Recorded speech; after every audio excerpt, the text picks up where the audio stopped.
할렐루야. 참 좋으신 주님께서 우리들에게 말씀의 집회를 허락해 주신 줄로 믿습니다.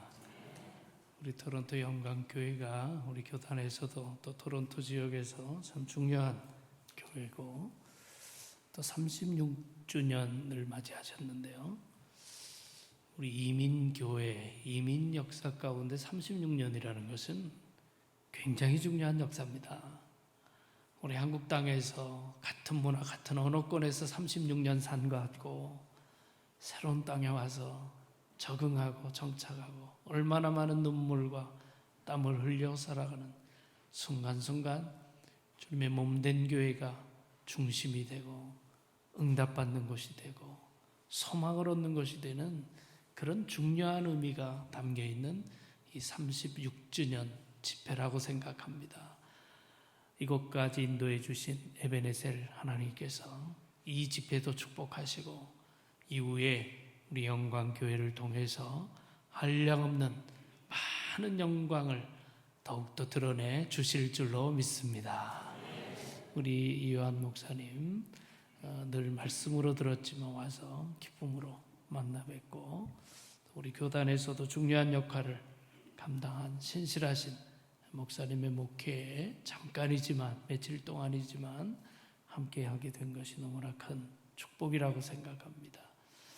또 부족한 사람 이렇게 온다고 또 우리 김인철 롤로 목사님께서 오늘 이렇게 좀 일찍 내려오셔서 같이 식사를 나누었습니다. 얼마나 영광인지 모르겠습니다. 우리 교단의 총회장을 지내시고 제가 영락교회 부임하고 그 이후에 우리 김대순 목사님이야 우리 저보다는 다 선배 목사님들이 함께 선교하고 또 힘을 모으고 하시는 모습을 뵀는데 오늘 이렇게 건강한 모습으로 뵙게 돼서 얼마나 감사한지 모르겠습니다. 집회 시작하면서 우리 연합 찬양대 찬양을 들으니까 왜 이렇게 은혜가 되는지 모르겠어요. 우리 잠실교회 찬양대보다 훨씬 은혜로운 것 같아요.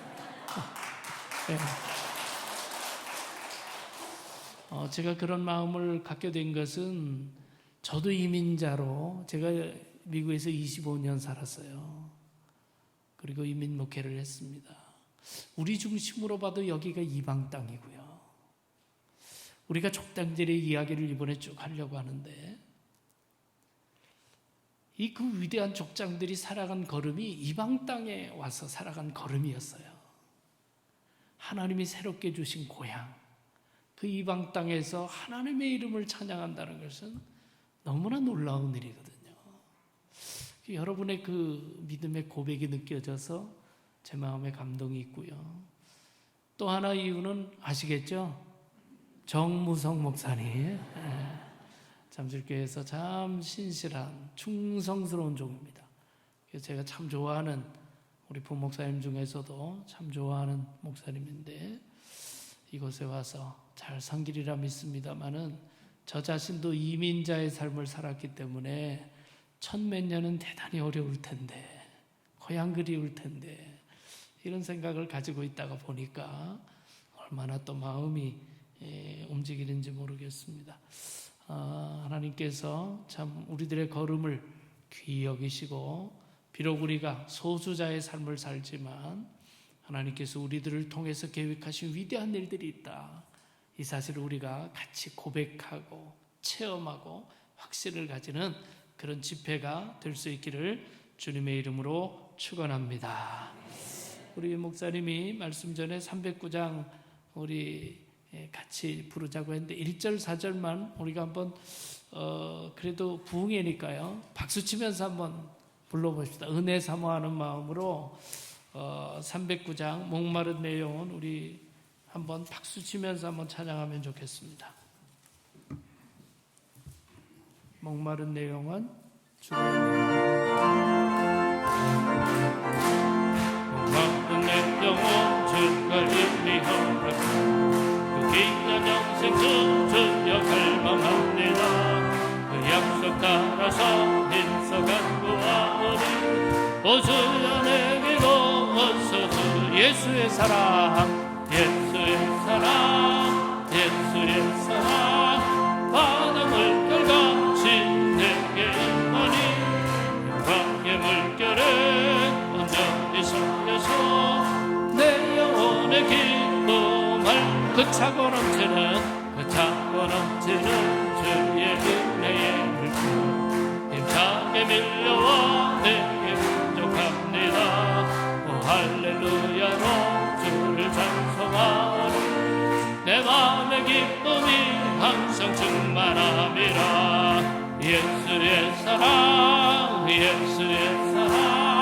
바다 물결같이 내게 임하니 영광의 물결에 온전히 쌓여서 내 영혼의 기쁨 알랑없도다.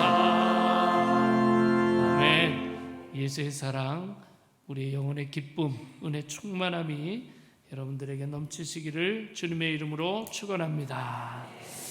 이번 부흥의 큰 주제가 내 마음껏 내게 축복하게 하라. 내 마음껏 내게 축복하게 하라. 제가 이 성경을 읽으면서 얼마나 은혜를 받았는지 몰라요. 내 마음껏 내게 축복하게 하라. 이것은 이삭의 아들에게 축복하고 싶어서 아들에게 한 이야기입니다마는 하나님 아버지가 우리들을 향해서 가지는 마음이 육신의 아버지가 자식에 대해서 가지는 마음보다 몇 배나 크겠습니까? 한없이 클 것 아닙니까? 우리를 향하신 아버지의 마음이 내 마음껏 내게 축복하게 하라. 그 마음인 줄로 믿습니다. 여러분, 하나님께서는 축복하시기 원하십니다. 축복할 자를 찾으십니다. 왜냐하면 그래야 그 축복이 다른 사람들에게 전해질 수 있기 때문에 우리 족장들을 불러서 축복하신 이유가요, 바로 너를 통해서 이 땅의 축복이 전해지겠다. 그것이 나의 계획이다 라는 뜻이죠. 서두에 말씀드린 것처럼 족장들은 전부 다 마이너리티였어요. 소수자들이었습니다. 정말 이름 없이 산 사람들이에요. 그러나 하나님은 그들을 높여주시고 그들을 복의 근원자 삼으셨습니다. 여러분, 하나님이 우리를 이 땅까지 인도하신데 의미 없이 인도하신 것이 아닙니다. 우리들을 통해서 위대한 역사를 이루시고 축복의 역사를 이루시기를 원하신다. 이번 집회를 통해서 우리가 다시 한번 이 놀라운 사실을 깊이 체험할 수 있기를 바랍니다. 여러분, 하나님의 마음을 표현한 것이 민수기 6장에 나타나는 구약의 축도입니다. 이렇게 축복하라. 내가 이렇게 축복하면 내가 복을 내리겠다고 약속하신 말씀이에요.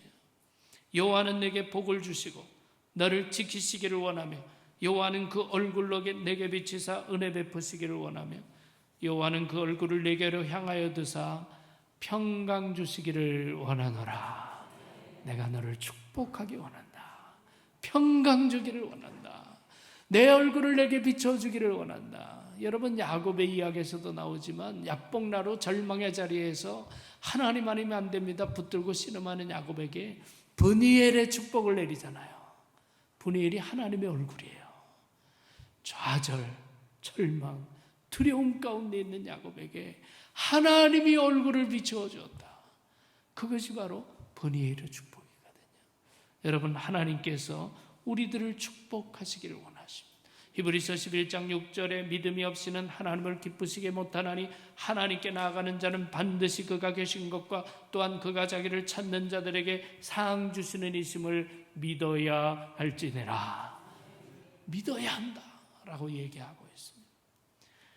여러분, 하나님께서는 축복하시기를 원하나 하나님은 아무나 축복하지 않는다는 것이 중요한 것이죠. 그것이 우리가 믿음에 바로 서야 되는 거죠. 여러분, 하나님께서는 구원은 무조건적으로 베푸신다. 왜냐하면 우리가 의로워져서 구원받을 수 있는 존재가 하나도 없기 때문이에요. 그래서 무조건적인 은혜를 베풀지 알고는 우리가 구원받을 수가 없습니다. 그래서 구원은 무조건적이지만 축복은 조건적이에요. 이 사실을 알아야 됩니다. 따라합시다. 구원은 무조건적이지만 축복은 조건적이다. 여러분, 하나님이 아무렇게나 축복한 경우 성경 다 뒤져봐서 어디에 있나? 축복에는 반드시 이유가 있어요. 그래서 우리가 축복을 사모하며 살아가는 것이 바른 믿음이지만 그 축복을 막연하게 구해서는 안 된다는 거예요. 하나님이 축복하는 원리, 하나님이 축복하시는 자세를 깨달아 하는 것이 중요하죠.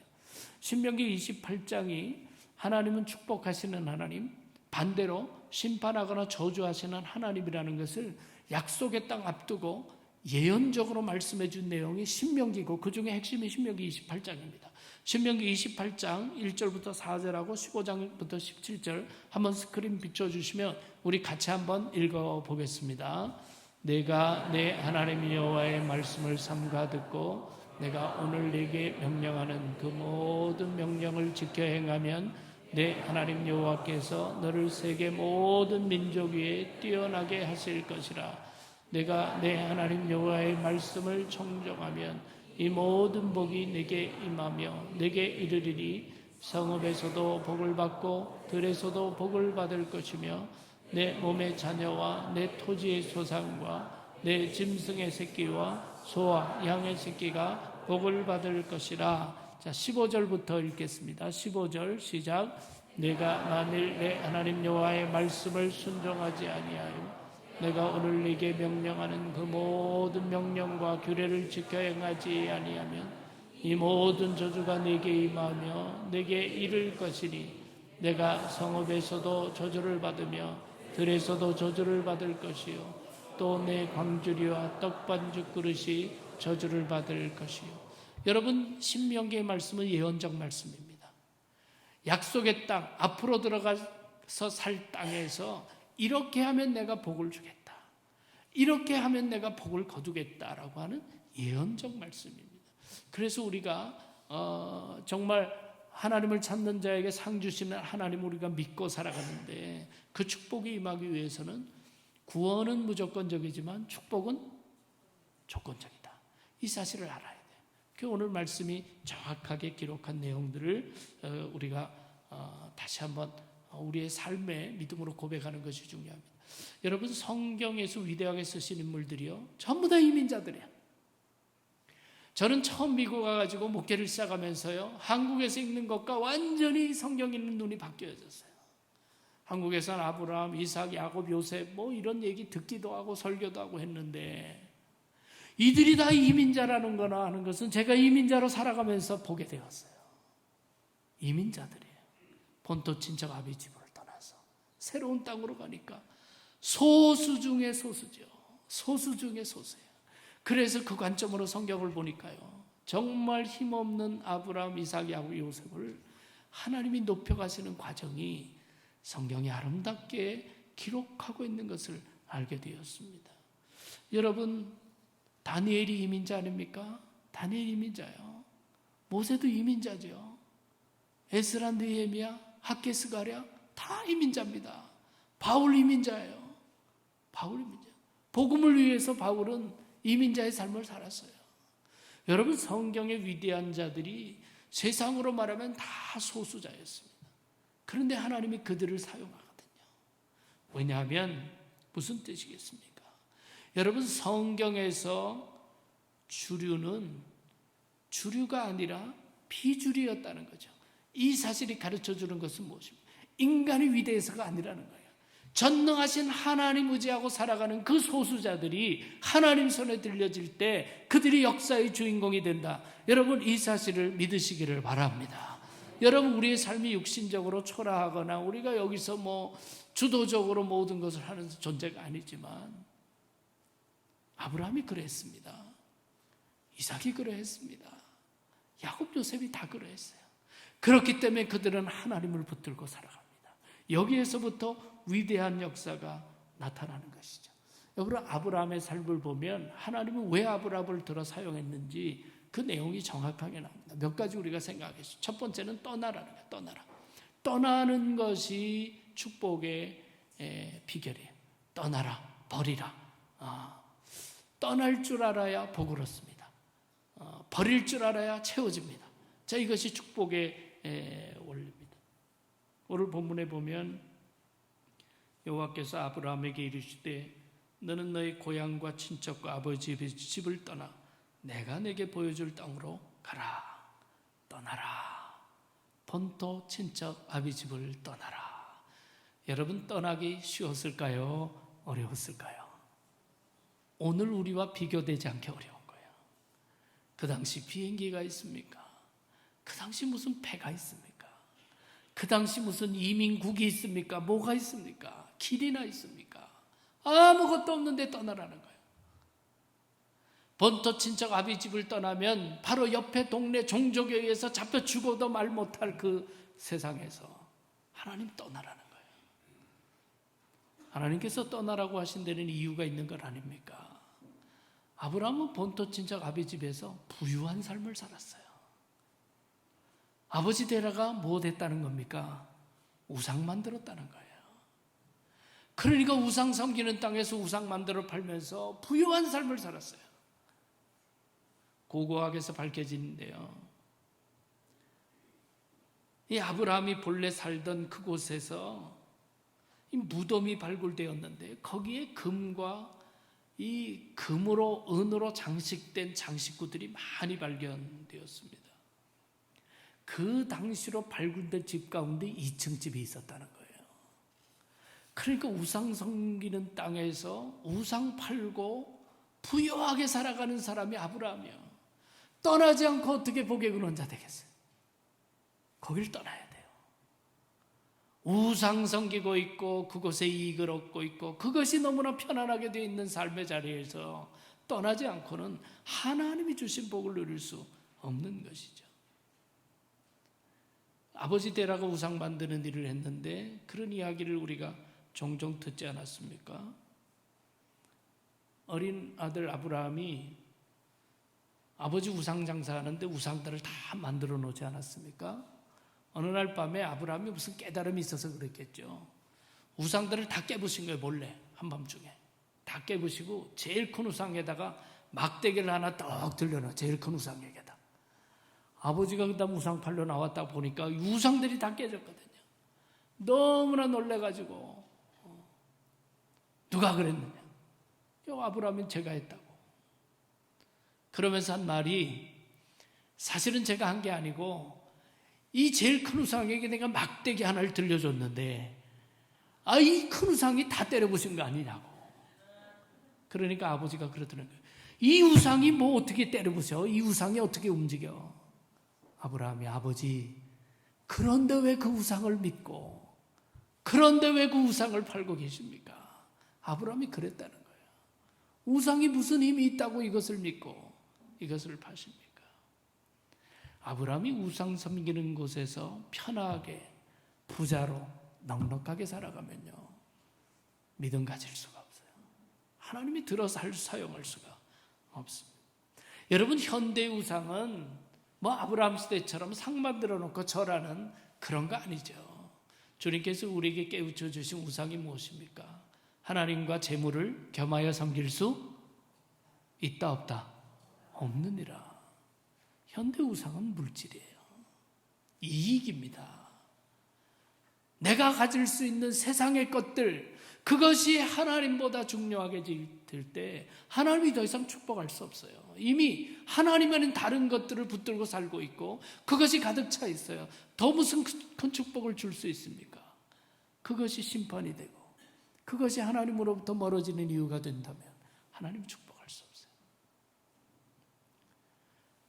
제가 LA에서 목회할 때도 이 젊은 부부들이 굉장히 많이 성장했어요. 감사하게도 지금 잠실에서도 젊은 부부들이 그렇게 많이 성장을 해요. 가족들이 많이 늘어나니까 부목사님들에게 젊은 교구들을 다 맡겨서 이제 목회를 하는데, 목사님들이 목회 보고하는 중에 아주 재밌는 이야기를 하나 해주었습니다. 아무래도 젊은 부부를 목회하는 목사님들은 가서 이제 돌 예배를 많이 인도하게 되잖아요. 돌이면 와서 예배 인도해달라고 예배 드리고 다. 그래서 이제 이 아이를 축복해달라고 그렇게 다 예배를 드렸대요. 근데 우리는 돌이 되면 이제 예배 다 끝나면 뭐 한 가지 해야 되잖아요. 얘가 뭘 집나 봐야 될 거 아니에요. 그래서 뭐 의사 되기 원하는 집은 뭐 청진기 같은 것도 갖다 놓고, 뭐 공부 잘할까 해서 연필도 갖다 놓고, 뭐 몇 가지 갖다 놨대요. 근데 목사님이 가만 보니까, 아니 그래도 이렇게 예배를 드렸는데 성경책이라도 하나 좀 갖다 놓으면 어떻겠냐. 그러니까 뭐 그렇게 합시다. 그래서 성경책을 갖다 놓은 거예요. 별 생각 없이. 근데 얘기가 막상 잡으려고 하는데 성경책을 잡는 거야. 그러니까 그 부모가 둘이 똑같이 안 돼! 라고 하더라고요. 하나님께 축복해 주십시오. 예배 드린 건 뭐고, 잡을 때 성경 잡으면 안 된다는 게 뭡니까? 그러니까 그 마음속에는 아버지 하나님이 인도하시는 축복이 아니고, 너는 의사해야 된다, 너는 돈 많이 벌어야 된다, 너는 박사 돼야 된다.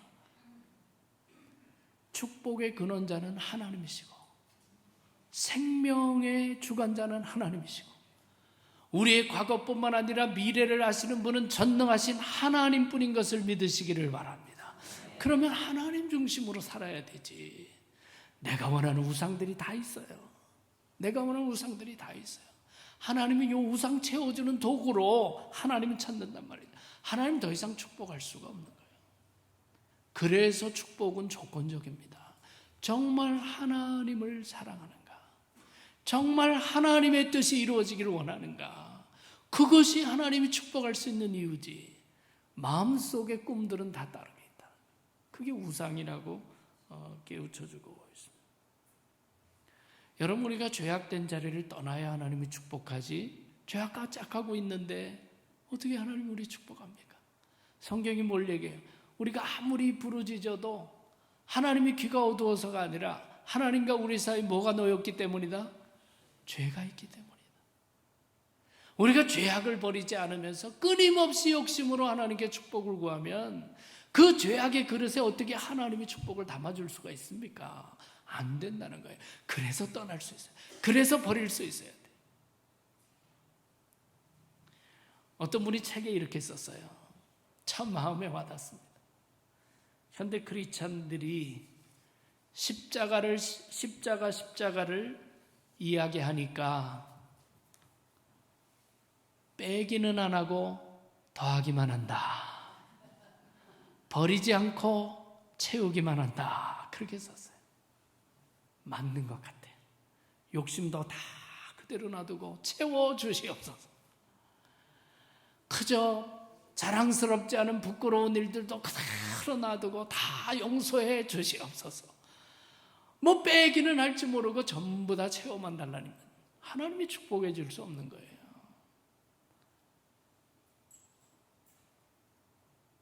열흘 전에 뉴저지에서 집회를 인도했는데 크지 않은 교회였습니다. 크지 않은 교회인데, 그러니까 그 교인들이 이제 신앙생활을 같이 하면서 부인만 나오는 집에 남편을 꼭 전도하자고, 그래서 열심히 기도하고, 그래서 부흥 집회에 꼭 나오게 하자고 그래가지고 하여튼 설득해서 이제 금요일 날 나온 거예요. 그런데 집회를 그 남편이 나왔는데 문제는 토요일 날 못 나온다는 거예요.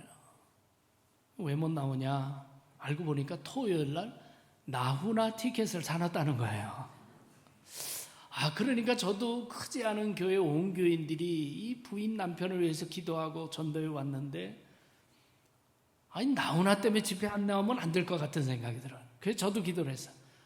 이 나훈아를 버리고 예수님을 좀 선택하게 해달라고. 그러니까 온 교인들이 첫날에 와서 은혜를 받고 나름대로 뭔가 마음을 연 것 같은데, 이 토요일 날 제발 좀 이게 나와야 돼요.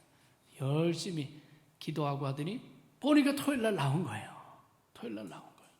얼마나 저도 감사한지. 저는 강사로 갔지만 이민교회 교인들의 마음과 그런 것들을 너무 잘 아니까요. 이분이 나훈아를 내려놨다는 건 보통 일이 아니다. 여러분, 이민자로 살다가 언제 나훈아 쇼를 봅니까? 그게 싸지 않잖아요. 굉장히 비싸거든요.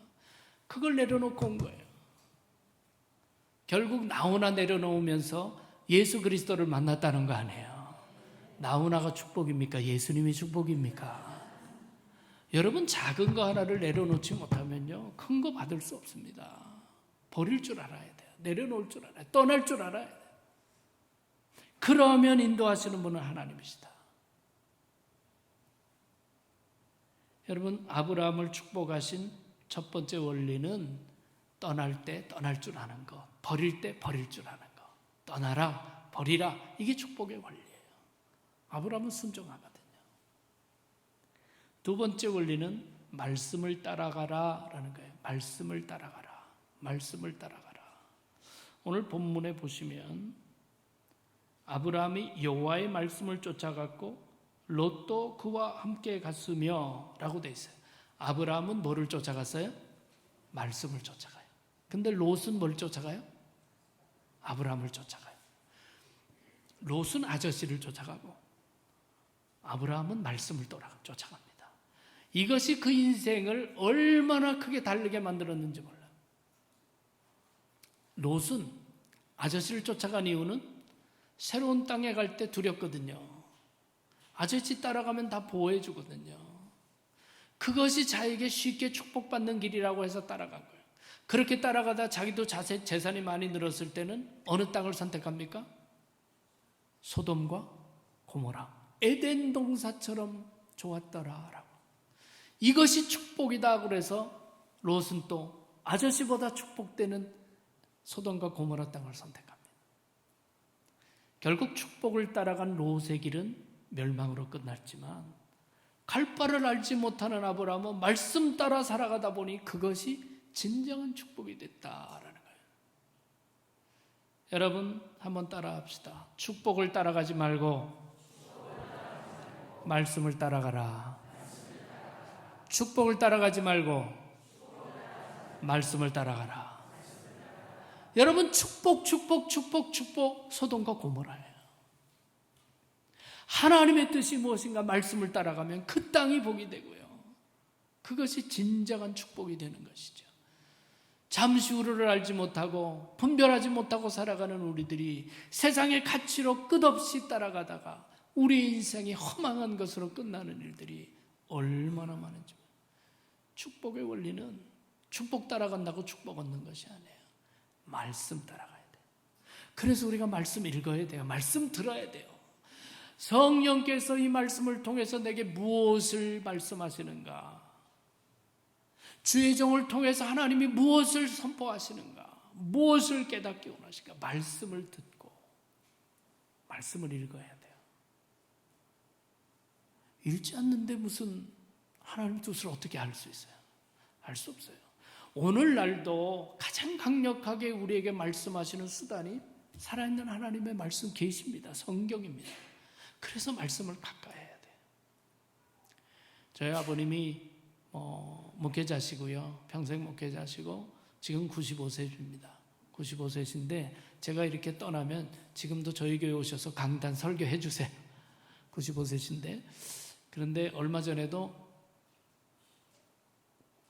일본을 다녀오셨어요. 왜냐하면 한국교회 현역으로 목회를 열심히 하실 때도 일본 교회가 너무 잘하지 못하니까 그때부터 일본 교회에 대한 안타까운 마음이 있어서 일본 목사님들하고 한국 목사님들하고 선교회를 구성해서 어떻게든 일본 교회가 좀 일어날 수 있도록 협력하고 지원하고 젊어서부터 그 일을 하셔서 일본 교회에 대한 애착이 굉장히 많으세요. 얼마 전에도 고령이신데 일본을 다녀오셨어요. 꽤 이제 오래된 이야기입니다만은 저희 아버님이 일본에 다녀오시면서 아주 좋다는 티를 가져오셨어요. 이게 일본에서 좋은 티라고 받아왔다고. 근데 이제 저희 어머니 물론 세상 떠나셨습니다만은 늘 건강이 좋지 못하셔서 저희 집에는 이렇게 밥을 해주시는 할머니 집사님이 계셨어요. 늘 오셔서 밥을 해주셨습니다. 그런데 이제 일본에서 좋은 티를 가져왔다고 하니까 이 할머니가 티를 끓여가지고 첫 번째 잔은 아버지 드리고 두 번째 잔은 이제 할머니 집사님이 이제 드신 거예요. 근데 이 할머니가 이 효염이 놀라운 것이 평생 변비 때문에 그렇게 고생을 했는데 이 좋은 일본 티를 마시면서부터 변비가 해결되기 시작한 거예요. 그러니까 이 할머니는 기회만 있으면 아버지에게 티를 끓여드리는 겁니다. 그래야 당신이 먹으니까. 그래가지고 첫째 잔은 끓여서 아버지 드리고 둘째 잔은 할머니 드시고 집사님 드시고. 근데 아버님이 늘 분주하게 사시다 어느 날 그 티백을 읽어본 거예요. 티에 일본말로 다 써 있는데 거기 보니까 첫째 잔은 버리고 라고 돼 있더라는 거예요. 그러니까 버려야 될 거는 늘 아버지가 드신 거고 좋은 거는 이 할머니 집사님이 계속 드신 거예요. 근데 저희 아버지가 그거를 보니까 황당하잖아요. 근데 할 말 있어요? 할 말 없어요? 할 말 없지. 왜냐하면 거기 디렉션이 다 나와 있는데 안 읽었잖아요. 안 읽었는데 무슨 할 말이 있어요? 여러분, 하나님은 우리에게 말씀하시고 권면하시고 위로하시고 길을 인도하시는데 안 읽는데 어떻게 해주겠어요? 안 읽는데. 여러분, 말씀을 가까이 해야 돼요. 말씀을 가까이 하셔야 돼요. 말씀이 우리를 인도하시는 하나님의 인도가 되고 걸음이 되고 문제 해결이 되고 위로가 된다는 사실을 날마다 체험하신 여러분들 되시기를 바랍니다. 축복 쫓아간다고 축복이 있는 거 아니에요. 말씀 쫓아가는 게 축복입니다. 여러분, 그렇게 말씀을 대하고 목사님으로부터 말씀 지도 받아야 돼요. 말씀 지도 받아야 돼요. 왜냐하면 말씀은 분별력이 생겨야 돼요. 어린아이 같은 마음으로 말씀을 읽다 보면 미혹되기도 쉬워요. 아주 이기적인 것만 받아들여요. 그러면 말씀의 인도함 받기가 힘들어요. 그래서 말씀의 지도를 받아야 됩니다. LA 영락교회 목회할 때 아주 신실하신 연세 많이 드신 권사님이 12월 달에 목사님 수고 많이 하신다고 그러면서 음료수를 한 박스를 가져오셨어요. 음료수를. 이게 좋은 음료수라고 가져오셨어요. 그래서 이제 12월 달엔 굉장히 분주하잖아요. 목회자들이 굉장히 분주해요. 12월 달도 분주하고 신년 임직, 부서, 신년 특세 굉장히 바쁘니까 저도 제 방에 옆에 이제 책상 옆에 할머니 권사님 갖다 준 음료수통을 하나 떡 갖다 놓고서는 바쁘게 지나다 이제 바쁜 거 다 끝나고 좀 자세히 봤어요. 자세히 봤더니 그 좋다는 음료수가 뭐냐 하니까 그게 술 먹은 후에 마시는 숙취 제거 음료수예요. 근데 할머니 권사님은 아들이 이거를 다 갖다 놓고 아들만 먹으니까 이게 참 좋은 거라고 생각하신 거예요. 왜냐하면 설명이 영어로 돼 있어요. 그러니까 할머니 권사님이 내용을 모르지. 근데 읽어보니까 숙취 제거 음료수라. 그래서 제가 얼마나 속으로 웃고 또 행복했는지 몰라요. 권사님은 내용은 뭔지 모르지만 그 아들도 소중하게 감춰놓고 먹는 거 그거 좋다고 들고 오신 거예요. 하나님의 말씀의 비밀을 우리가 분별할 줄 알아야 되거든요. 분별 없이 어디 성경 공부 기가 막히다 그러고 가가지고 이단에 빠지고요. 여러분, 그런 사람들 지금 한국에 수도 없이 많아요.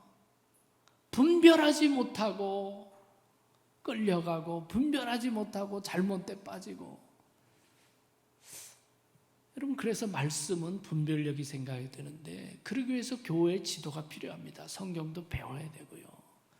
물어야 되고요. 그래서 성경을 좀 더 깊이 있게 들을 수 있어야 되는 것이죠.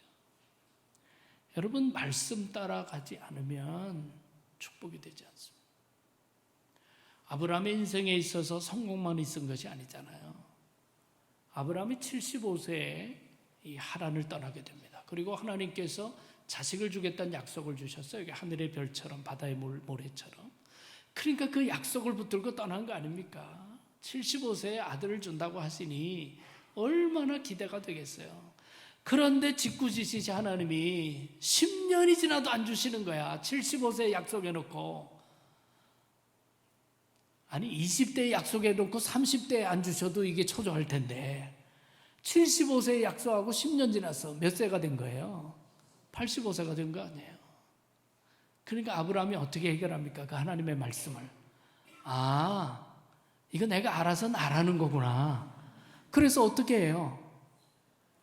몸종 하갈 사이에서 자식을 낳아버립니다. 그렇게 난 자식이 누구예요? 이스마엘. 지금까지도 이스라엘과 아랍의 갈등의 출발이 이 이삭과 이스마엘입니다. 그 고통이 시작이 된 거예요. 하나님 말씀 따라가다가 말씀이 아니라 세상적인 방법으로 타협을 해버린 거예요. 이렇게 하면 되겠구나. 그것이 아브라함뿐만 아니라 이후에 얼마나 많은 고통을 가져온지 몰라요. 하나님의 말씀에 대한 분별력, 하나님의 말씀을 붙들고 따라가야지 세상적인 방법 이것이 축복이다라는 계산 이렇게 따라가다 보면 곁길로 갈 수밖에 없다는 거죠. 여러분 우리가 하나님의 말씀이 중요한 것은 하나님의 말씀엔 순종해야 합니다. 순종해야 돼. 순종해야 돼. 순종이 중요해요. 순종하지 않으면 말씀은 머리에 세포에 남아있는 지식에 불과합니다. 하나님이 우리에게 지식 가르쳐 주려고 말씀 주신 게 아니에요. 순종해서 따라오라는 거죠. 그래서 순종이 중요해요. 여러분 한국교회 우리 조선 선교는 아주 세계 선교 역사에 아주 기록이 남는 그런 선교지입니다. 우리 조선 땅은요 선교사가 들어오기 전에 한국말 성경이 조선 땅에 먼저 왔어요. 그게 왜 그러냐면 일본에서도 이수정 번역이 일본에서 만들어져서 조선으로 들어오고 존 로스 번역이 중국에서 만들어져서 조선 땅으로 들어오거든요. 그래서 선교사가 들어왔을 때 벌써 한국 토양에는 조선 토양에는 한국말로 성경을 가지고 있던 땅입니다. 그게 우리 조선 민족이요 하나님이 일찍이 선택한 민족이라는 걸 볼 수 있어요. 그래서 중국에서 존 로스 목사 중심으로 조선 선교를 위해서 젊은이들을 교육하고 성경 번역을 시키고 성경을 가져 들어오게 했거든요. 그래서 이 황해도 소래에 소래교회가 선교사 들어오기 전에 세워집니다. 소래교회가. 그러니까 대단한 나라예요. 그런데 언더우드 선교사가 한국에 들어와 가지고 선교하고 있는데 1886년에 그 황해도 먼 곳에서 낯선 사람들이 찾아옵니다.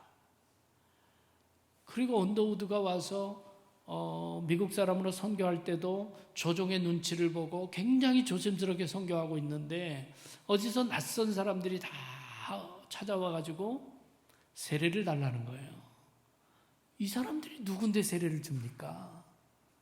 너무나 이상해서 이 사람들이 속이려고 그러는가? 이 사람들이 왜 나를 찾아와서 세례를 달라고 그러는가? 어디서 복음을 들었나? 너무나 이상하거든요. 그래서 질문을 합니다. 성경을 막 질문하니까 척척 박사예요.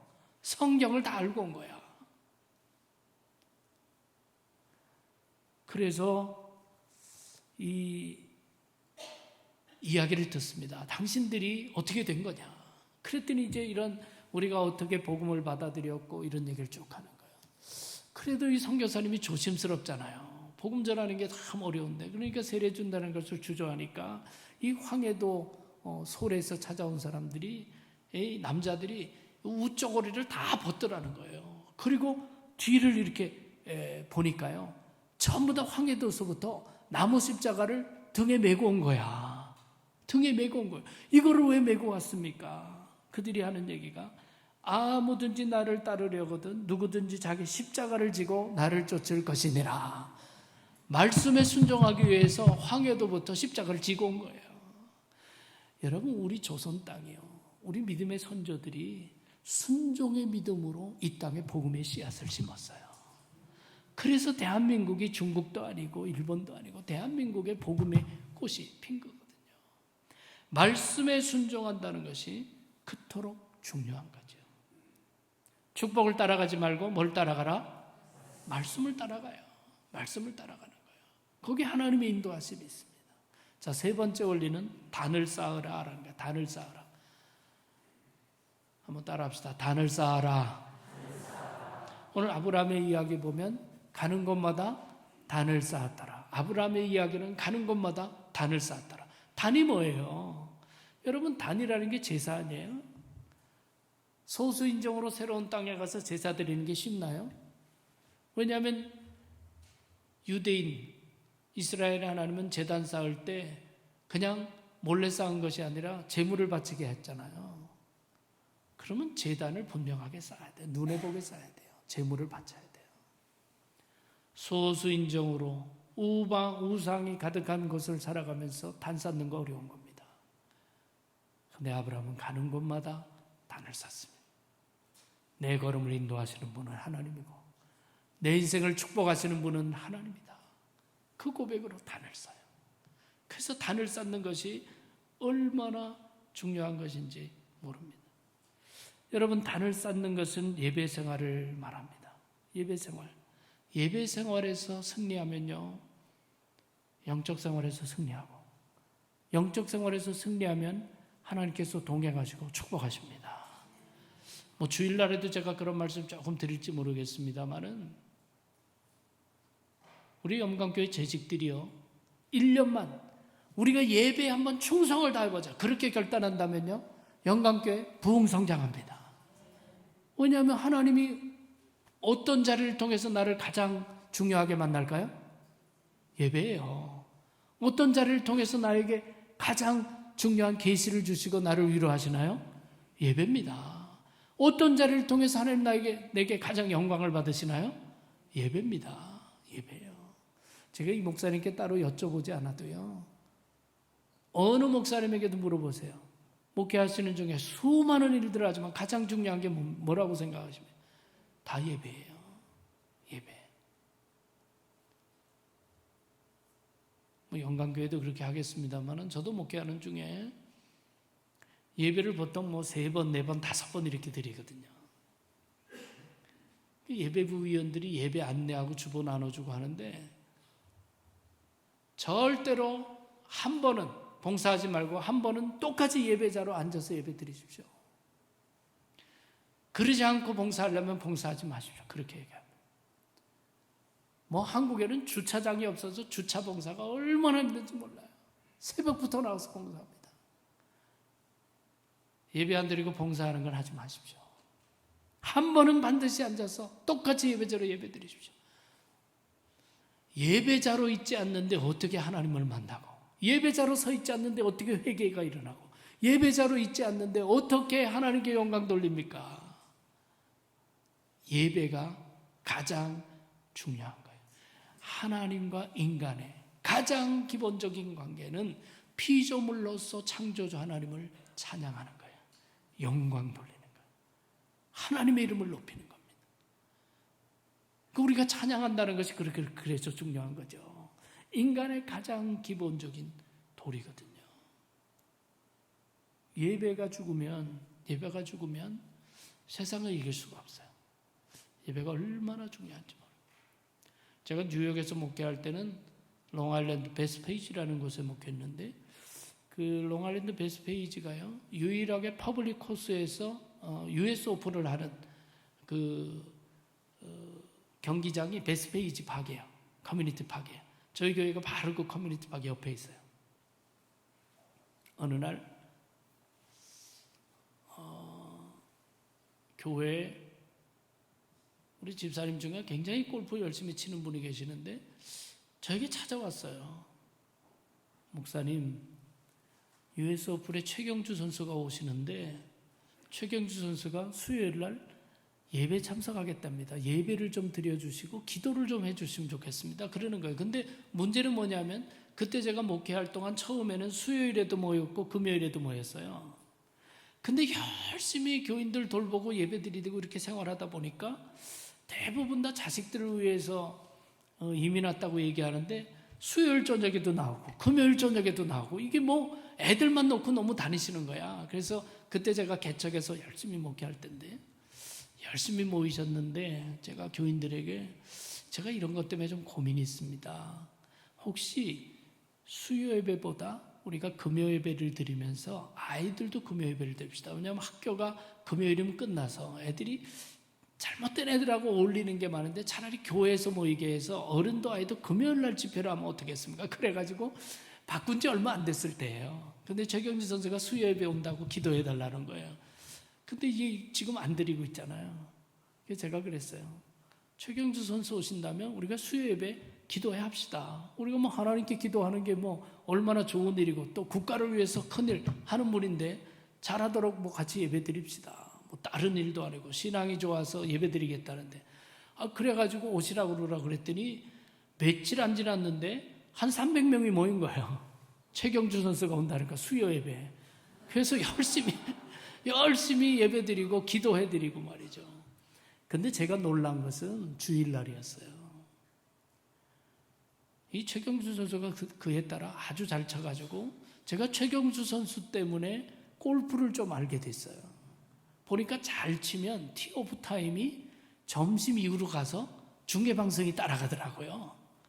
최경수 선수가 잘 쳐가지고 점심시간 뒤로 치게 됐고 중계방송이 따라가요. 근데 예배 시간 놀라운 것은 쪽지가 올라왔어요. 최경수 선수가 예배에 참석하고 있습니다. 그때가 11시가 넘은 시간이에요. 11시가 넘은 시간이에요. 여러분, 프로 골프 선수가 US 오픈에 잘 쳐가지고 마지막 파이널 라운드를 뛰는데 12시 좀 넘어서 시작하는데 11시까지 예배 드리고 있다? 그게 안 되거든요. 건강 관리해야 되지. 뭐 음식 관리해야 되지. 얼마나 뭐가 많겠어요. 근데 최경주 선수가 그렇게 예배 드리고 가더라고요. 제가 그걸 보면서 이분은 신앙이 있는 분이다. 정말 신앙이 있는 분이다. 그 선수가 골프만 잘 친 게 아니라 미국 골프계에서도 존경받잖아요. 선언이라고 정말 구설스럽고. 여러분, 하나님을 중요하게 여기고 세상의 어떤 것보다 예배를 중요하게 여기는 것을 하나님이 귀히 여시고 축복하시는 줄로 믿으시기를 바랍니다. 여러분, 단을 쌓았다는 것은요, 한편은 예배고 한편은 헌신입니다. 하나님께 단을 쌓을 때는 반드시 제물을 드리게 됐어요. 여러분, 왜 애매한 짐승을 잡아 바칩니까? 사실은 누가 바쳐져야 되는 거죠? 내가 바쳐져야 되는 거예요. 그럴 수 없기 때문에 짐승을 대신 바쳐서 대속의 은혜라는 것을 체험하는 거예요. 그 예배라는 것은 내 삶은 주님의 것입니다 라는 고백이에요. 주님 뜻대로 사용하옵소서. 이것이 없으면 무슨 예배가 되나요? 예배가 안 돼요. 예배는 헌신을 의미합니다. 아브라함의 삶을 읽으면서 제가 너무나 마음에 감동받은 것은 아브라함의 여러 가지 귀한 삶도 있지만 막벨라 굴을 산 사건이에요. 막벨라 굴을 삽니다. 막벨라 굴을 사는데 아브라함과 일생 이 복의 근원자로 본토 친척 아비집을 떠나 고향을 떠나 이방 땅에서 소수인종으로 살아가던 사라가 120세를 살고 죽게 됩니다. 그때 아브라함이 결단해요. 해쪽 속으로부터 무덤 하나를 사요. 무덤을 삽니다. 그런데 해쪽 속하고 관계가 좋았던 것 같아요. 해쪽 속이 이거 우리 건데 그냥 마음대로 쓰십시오. 뭐 돈 안 받고 마음대로 쓰게 해드릴 테니까 마음대로 쓰십시오. 그때 아브라함이 굳이 마음대로 쓰지 않고 돈 주고 삽니다. 400세겔 많은 돈을 주고 무덤을 사요. 여러분, 아브라함이 무덤 산 이유가 뭔지 아세요? 아브라함은 하나님의 축복 많이 받았습니다. 많이 받았는데 성경을 잘 읽어보면 동산의 축복은 받았는데 부동산의 축복은 못 받았어요. 아브라함이. 왜냐하면 분명히 가나안 땅을 약속받고 나갔는데 가나안 땅에 원주민들이 땅을 사지 못하도록 하는 거예요. 그러니까 땅 살 돈은 굉장히 많이 받았어요. 아브라함이. 근데 땅 못 사게 하는데 어떻게 해요? 땅을 못 샀어요. 아브라함이 뭘 걱정한 줄 아세요? 나는 하나님의 약속 믿고 따라왔지만 우리 후손들이 땅이 없을 때 다른 곳으로 올라가면 안 된다는 거예요. 하나님이 나뿐만 아니라 우리 후손들에게 주신 약속의 땅인데, 그러니까 무덤 사는 거예요. 무덤을 사서 아내를 먹고 자기 뼈를 먹는 겁니다. 여러분, 조상의 뼈가 있는 데가 어디예요? 고향이에요. 그것이 선산이에요. 절대로 떠나지 마라. 이것은 하나님이 우리에게 약속으로 주신 땅이기에 절대로 떠나지 마라. 그래서 무덤 사서, 여러분, 귀한 것은 돈 주고 사야 돼요. 돈 주고 사야 돼요. 돈을 들여야 돼요. 여러분, 다윗이 오난의 타작마당을 좀 쓰자 그래요. 그러니까 오난이라는 사람이 아니 왕이 사자 그러는데 왕이 좀 쓰겠다는데 그저 쓰라고. 다윗이요, 내가 시가보다 훨씬 잘 쳐주겠다. 그래서 오난의 타작마당을 다윗이 엄청 돈 주고 삽니다. 오난의 타작마당에 뭐가 세워졌는지 아세요? 성전이 세워집니다. 여러분, 믿음의 사람들은요, 하나님의 전 세울 때 공짜로 세우지 않아요. 얻어서 세우지 않아요. 내 땀을 들이고 내 눈물을 들이고 내 물질을 들여서 하나님의 것을 세우는 것이 본래 성전의 개념이죠. 하나님이 세상을 창조하실 때는 말씀으로 창조하셨어요. 그러나 세상이 타락해서 이 타락한 세상을 구원하기 위하여 교회를 세울 때는 어떻게 세우십니까? 예수 그리스도가 뭐를 바칩니까? 생명을 바쳐요. 예수 그리스도의 죽음을 통해서 교회를 세우십니다. 여러분, 아브라함이 하나님의 약속은 절대로 변치 않지만 이루어지는 것이 혹시 내 때 이루어지지 않더라도 내 후손들이 이 약속을 잊어버리고 세상으로 흩어지면 안 되기 때문에 무덤 사는 거예요. 이게 제단 쌓는 생활이에요. 여러분, 영광교회가 정말 축복된 교회고 시대적 사명 감당하고 세상의 빛과 소금이 되고 생명 살리는 교회가 되기를 원하면 여러분의 땀, 여러분의 눈물, 여러분의 기도, 여러분의 물질을 통해서 세워야 할 줄로 믿습니다. 공짜로 세우는 거 아니에요. 하나님의 거룩한 역사는 공짜로 세울 수가 없습니다. 마지막으로 한 가지만 더 말씀드리겠습니다. 복의 근원이 되라, 복의 근원이 되라 라는 말씀이에요. 시작. 복의 근원이 되라.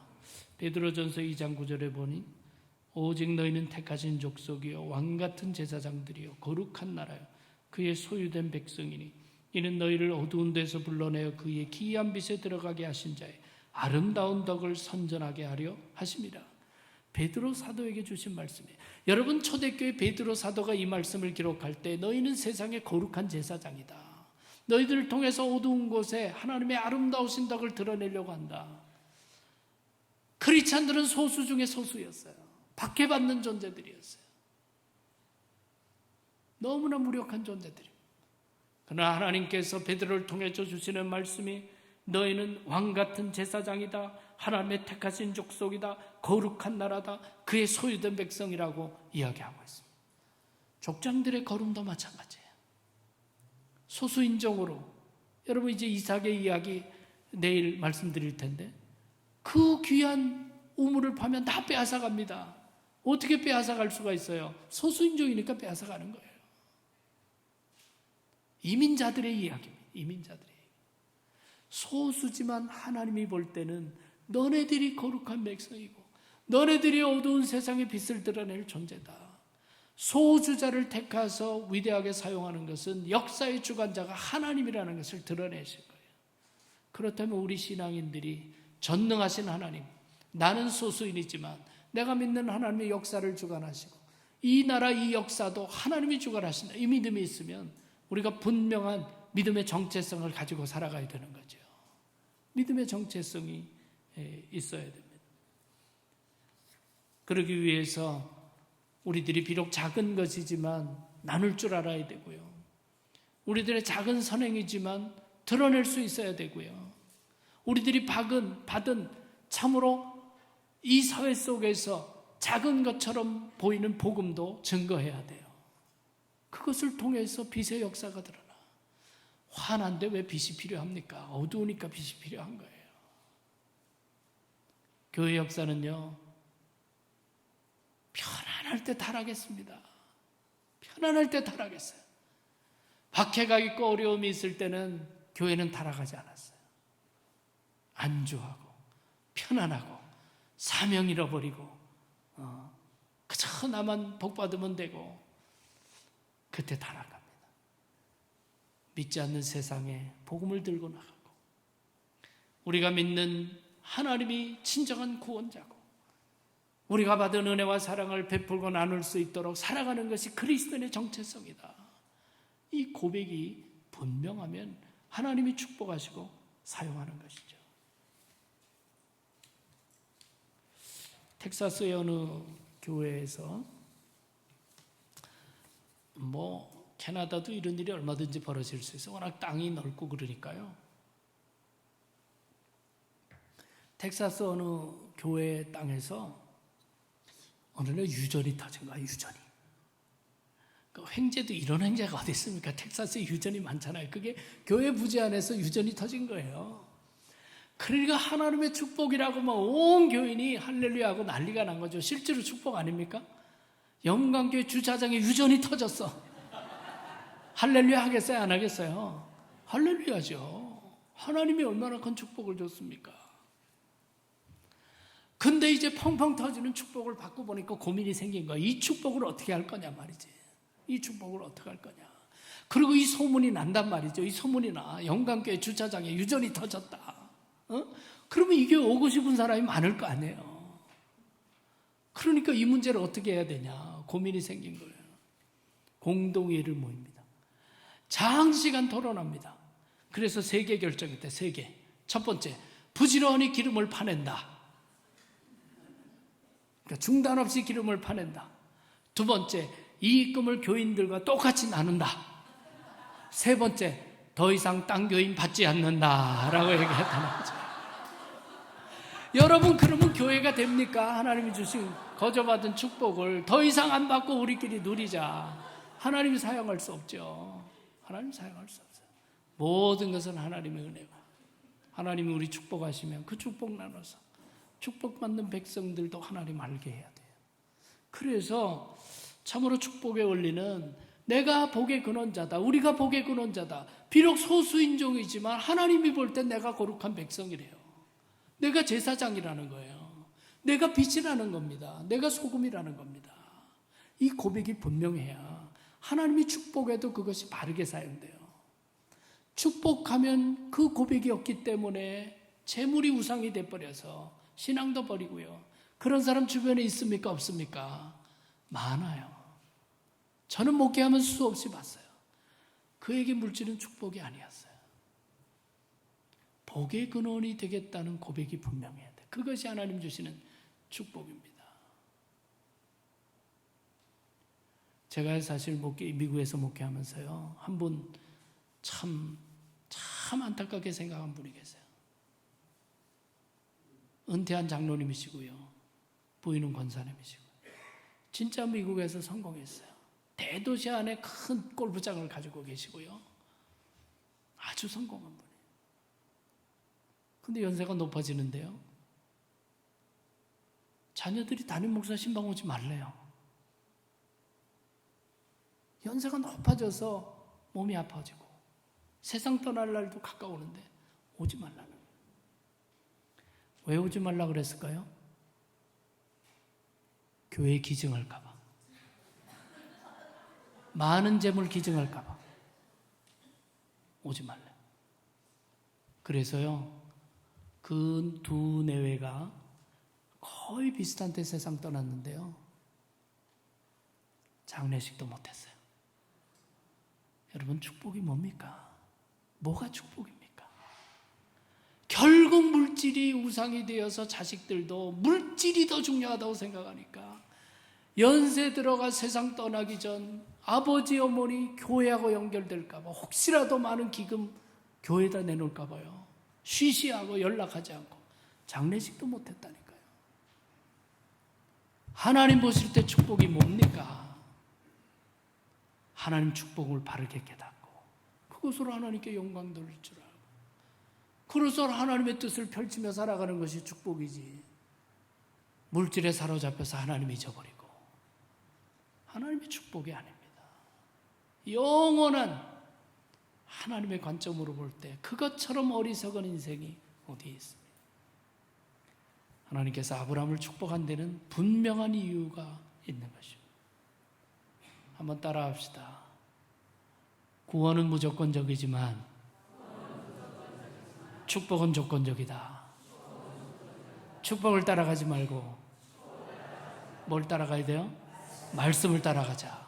축복의 원리 4가지가 있어요. 4가지가 있어요. 첫 번째는 떠나라는 거, 버리라라는 거. 두 번째는 말씀을 따라가라. 세 번째는 단을 쌓아라. 단을 쌓아라. 네 번째는 복의 근원자가 되라. 복의 근원자가 되라. 4가지입니다. 잊어버리시면 안 돼요. 옆에 분들에게 4가지 서로 설명하세요. 옆에 분들에게. 첫째 뭐, 둘째 뭐, 셋째.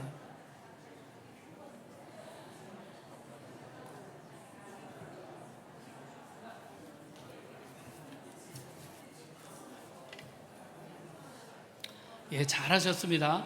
4가지 한번 종합 정리합니다. 첫 번째, 축복의 원리는 떠나라. 버릴 것을 버리고 떠날 것을 떠나야 채워주신다. 두 번째는 말씀을 따라가자. 말씀을 따라가자. 세 번째는 가는 곳마다 단을 쌓아라. 단을 쌓아라. 네 번째는 복의 근원자가 되라. 복의 근원자가 되라.